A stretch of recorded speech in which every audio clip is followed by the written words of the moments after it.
So, we have a lot to talk about today. We have had such an experience in our last few days of being on the Hoarders program.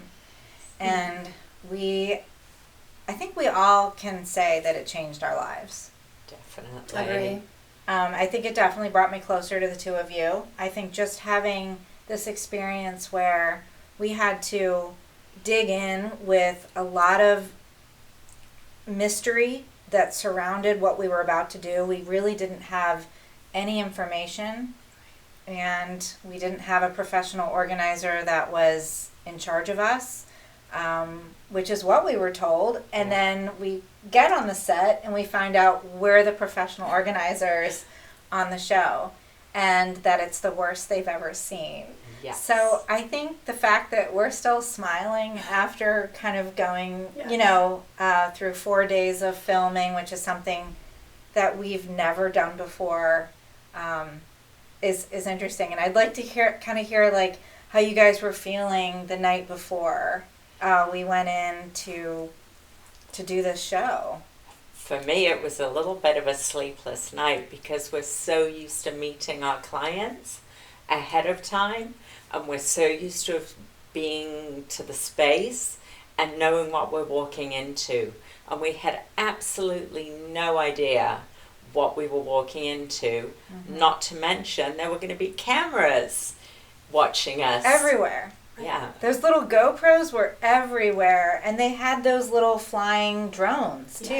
Yes. So that was a little strange. But what were you feeling? I agree. I had a bit of a sleepless night as well, feeling the nervousness of the unknown and not knowing or meeting the client because, we take pride in meeting our clients. That first initial phone call is very important to make that connection. But I was pleasantly surprised being on the set for a few hours. The client really gravitated toward us very quickly. She knew that we were caring and compassionate people, and there was that immediate connection. I'm sure you guys would agree with that. I do. Yeah. What did you want to say about that? What made me laugh is to begin with, every time the drones went over our head, there was this habit of looking up because you weren't sure what it was. And I think it took half a day to not look up every time we heard this buzzing noise above our head. And not to think they were a big thing, bees Yes. buzzing and going to swarm us. Yes. Because it does have a unique sound, Yes. for sure.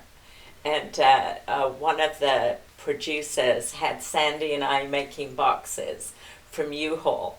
And we literally had boxes as big as a wall. Yeah. And he kept saying, keep making boxes, girls. And we were just making boxes. And there was this great big wall of boxes. U-Haul boxes. Yes, right. they were promoting U-Haul. Right. That's right. And U-Haul was one of the sponsors of the show, and they provided our storage boxes. Yeah.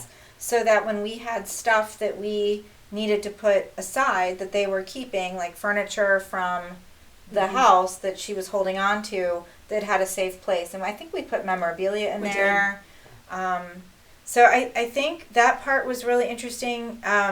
Just being in the entire TV production cycle and kind of this hurry up and wait that I talk about, where we would get there at 8 a.m. Ready to work. Because we are always ready to work, and we kind of just had to wait until Ceri was ready, until the production team had a powwow with us and kind of, went over the plan of the day. Yes. And it was good for us, too, that hurry up and wait, because we never stopped, no matter if we were running and sorting or if we were making a plan for the next phase of the day. That's important for us all the time, to have a written plan of action and act on that. And we also talked about establishing rules with Ceri. And so we came up with those rules, and that was a great time for us to, when she came back in, to talk with us, for us to share those rules with her. Right, and that is one of the things that we really focus on with our clients that have hoarding disorder, is agreeing to the context of the rules and to revisit those rules every day when we're working on a session, just because it reinforces what the goals are of the whole project, let alone of just that day. And I think just being able to practice what we do on a daily basis with our clients that have chronic disorganization, that have, comorbidities such as depression or anxiety or ADHD, obsessive compulsive disorder.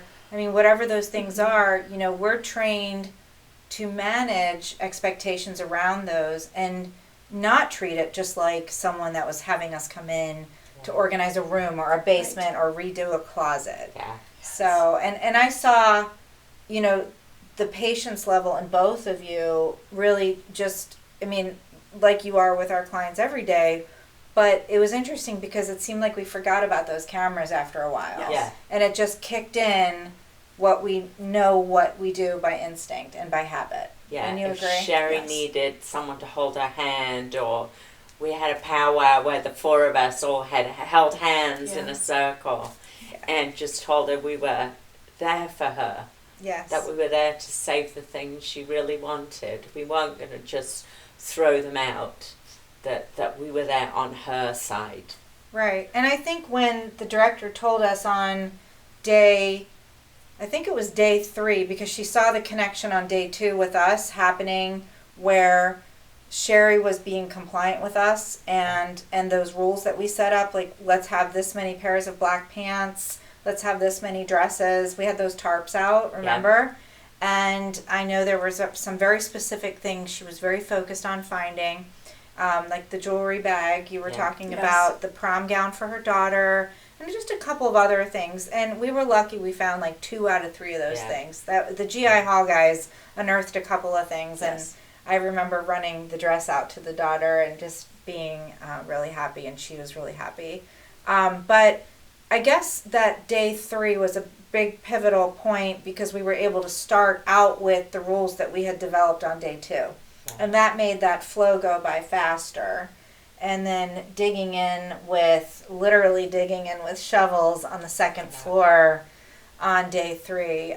Do you want to talk about your experience? Because remember, we were outside helping them with the garbage cans as they were coming down. That's kind of how it started. We were helping the guys with the garbage cans. Right. And we had like a fireman's Brigade, thing going, yes. coming down. They'd come down and we'd help take them out to the garbage. And we decided like maybe we should actually go upstairs and see how they were doing and how it was coming along. And when we got upstairs, I think someone called you, Jill, and said, come on upstairs. And you're like, okay. And off you went upstairs, and the guys actually had to help us get up the stairs. Because there was so much on the stairs still. We offered them our arms, and they would kind of pull us up over the rubble to get us in there. I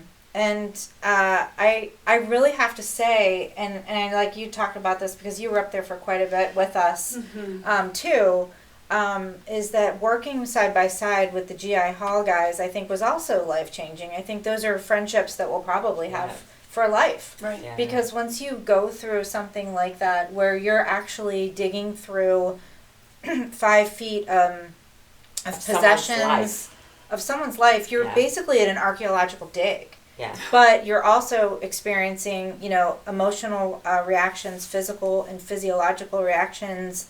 Smells are different. We're all wearing those masks.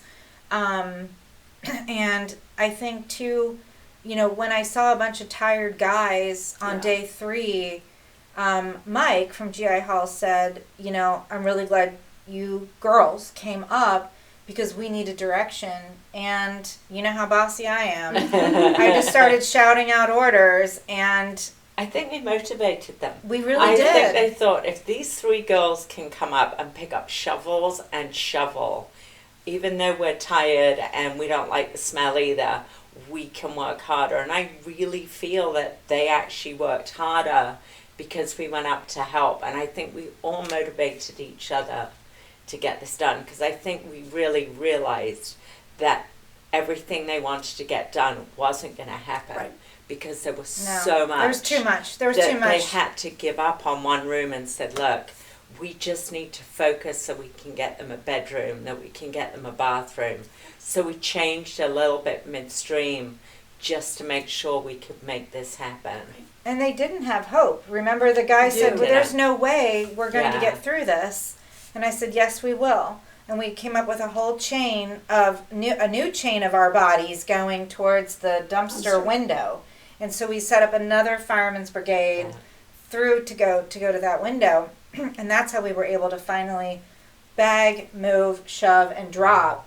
And then you were up there quite a bit in those other 2 bedrooms too, and in the hallway. Yes. So talk to me about your experience doing it was, that. you know,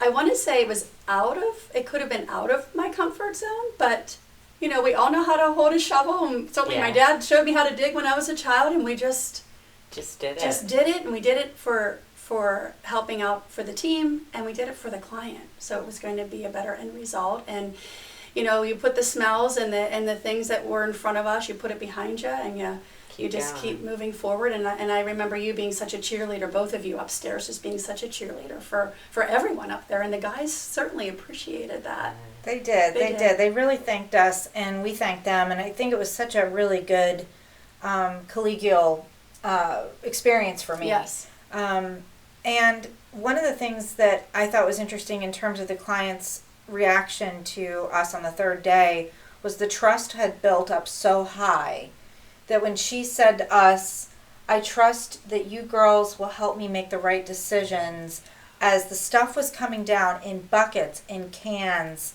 and it was being passed in front of her, she finally said to us, I can't anymore.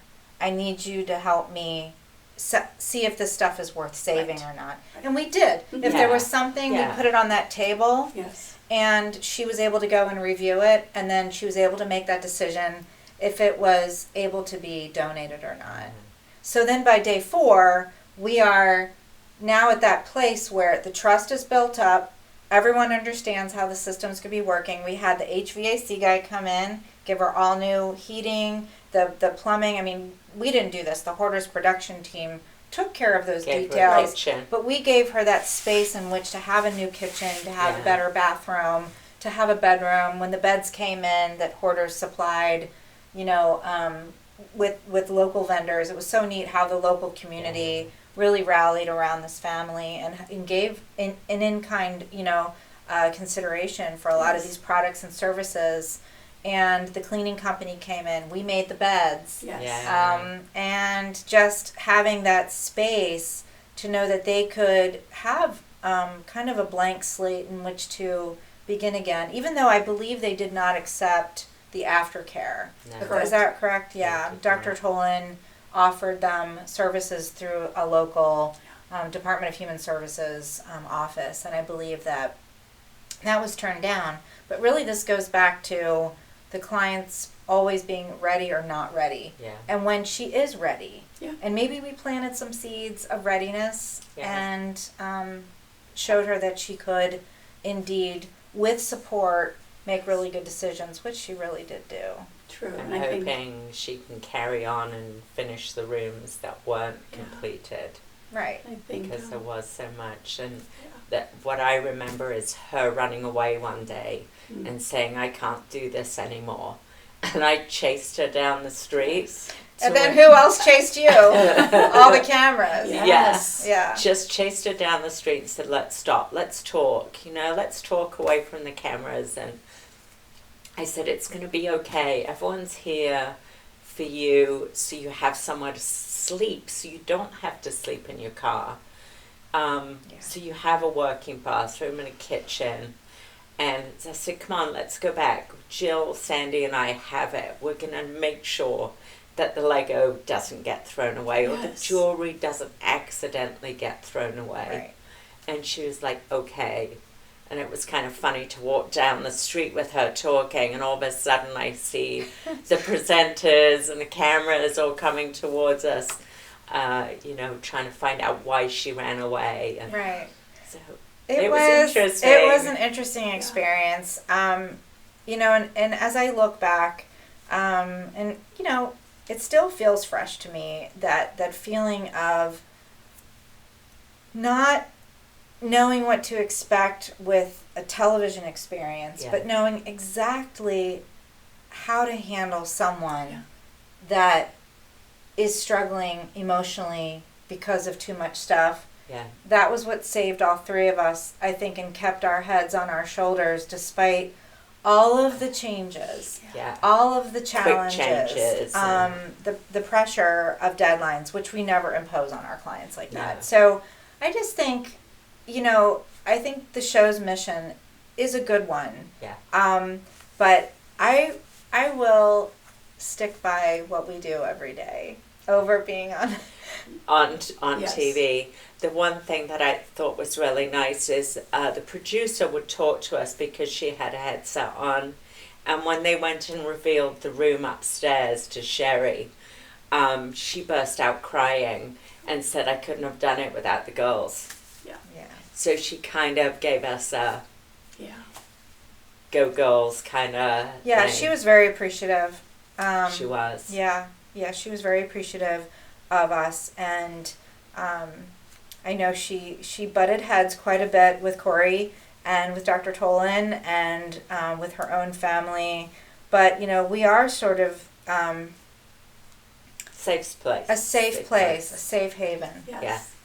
And She could talk to us. for sure, and she felt that trust, and I'm so happy it was the three of us. Me too. I'm so happy. We really tagged on her heart, and Jill's you know, Angels. yes, That's us.